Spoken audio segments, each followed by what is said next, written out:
Nama saya Dr. Chandra Wiguna, saya spesialis penyakit dalam. Saat ini saya praktek di Siloam Hospital Kebun Jeruk.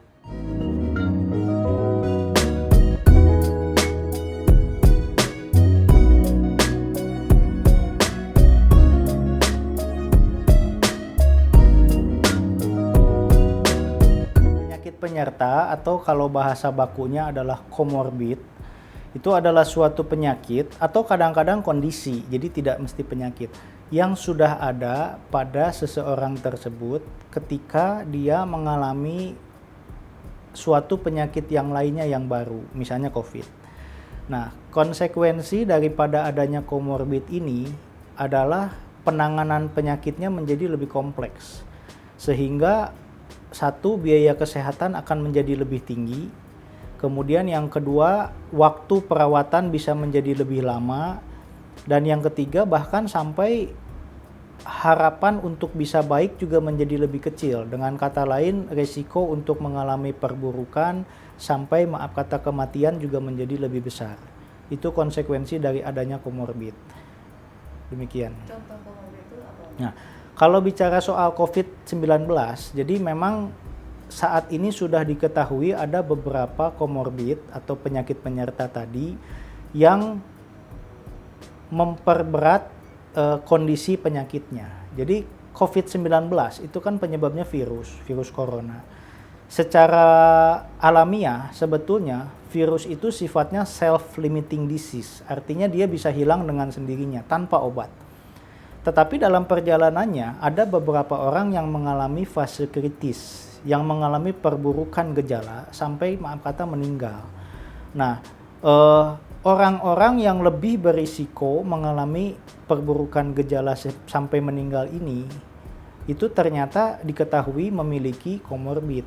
Jadi yang pertama adalah diabetes atau kencing manis, yang kedua adalah hipertensi atau darah tinggi, lalu penyakit jantung misalnya gagal jantung, misalnya gangguan irama jantung, misalnya penyempitan pembuluh darah jantung.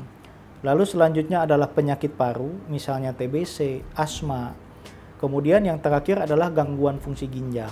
Dan satu lagi kondisi adalah faktor usia. Jadi sudah diketahui juga bahwa mungkin 80% lebih kematian itu terjadi pada orang-orang di atas usia 50 tahun. Jadi hal-hal itulah yang menjadi komorbid pada COVID-19 yang kemudian meningkatkan risiko kematian.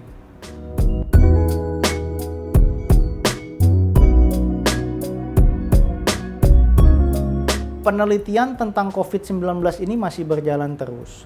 Jadi karena ini virus yang relatif baru sekitar 5 bulan kita temukan, banyak sekali gejala dan sifat daripada virus yang baru diketahui. Jadi memang dominan 80-90% gejala daripada COVID-19 adalah di saluran nafas. Mulai dari sakit tenggorokan, batuk, pilek, sampai infeksi paru yang kemudian bisa memberat. Tetapi ternyata ada gejala-gejala di saluran lain yang kemudian bisa muncul. Misalnya gejala saluran cerna, dia bisa mengalami diare, dan lain sebagainya. Jadi perbedaan gejala pada satu orang dan orang lainnya ini memang faktornya banyak.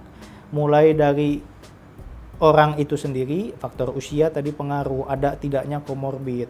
Yang kedua adalah faktor virusnya sendiri. Jadi penelitian lagi-lagi terus berjalan. Ada penelitian yang menyebutkan bahwa ada subtipe-subtipe dari virus yang kemudian menyebabkan gejala yang berbeda. Bahkan info terakhir yang saya baca, virus ini memiliki kemampuan bermutasi. Jadi sampai ada katanya 40 tipe mutasi yang kemudian bisa menyebabkan gejala-gejala yang berbeda. Jadi memang banyak sekali yang kita belum ketahui, tetapi faktor-faktornya adalah apa yang sudah saya sebut ini.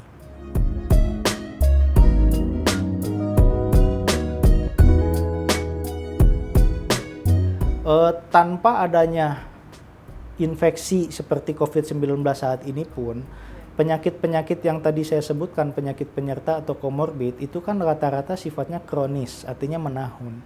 Jadi kita selalu mengedukasi, meminta masyarakat, pasien dalam hal ini untuk mau mengobati dirinya, berobat ke dokter untuk kasus-kasus tadi, diabetes, tensi, dan sebagainya. Karena tanpa adanya COVID pun, penyakit-penyakit ini sudah diketahui memiliki komplikasi yang banyak. terhadap jantung itu sendiri, terhadap ginjal, kemungkinan stroke dan sebagainya. Jadi alangkah baiknya kalau memang mengetahui ada menderita penyakit-penyakit tersebut, mau berobat secara teratur ke dokter sampai terkendali. Jadi diabetes gulanya terkendali, tensi tekanan darahnya terkendali, jantung mungkin minum pengencer darah dan sebagainya. Nah, kalau memang bisa terkendali, ketika misalnya ada mengalami suatu penyakit infeksi misalnya COVID, ya risiko untuk mengalami perburukan lebih kecil dibandingkan dengan orang-orang yang penyakitnya tidak terkendali. COVID-19 sampai saat ini masih menjadi masalah global di seluruh dunia, bukan hanya di Indonesia. Perlu kerjasama kita semua, baik itu dari kami tim medis maupun dari masyarakat dan termasuk pemerintah dengan kebijakan-kebijakannya untuk kita bisa sama-sama melawan virus ini. Tidak cukup hanya kami yang bekerja, masyarakat juga perlu membantu kami dengan cara mencegah penularannya. Biasakan perilaku pola hidup sehat, mulai dari cuci tangan, kebiasaan menggunakan masker pada saat aktivitas, dan kalau bisa menghindari kontak dengan orang luar, sehingga kebijakan ataupun anjuran untuk stay at home itu kalau bisa dijalankan. Kemudian ya kita berharap sama-sama pada satu titik, pada satu saat akan ditemukan vaksin spesifik terhadap virus corona ini, sehingga dapat kita lakukan penyuntikan vaksin ini terhadap masyarakat luas, sehingga dapat terbentuk antibodi yang sifatnya menetap, dan mudah-mudahan virus ini suatu saat bisa kita tanganin.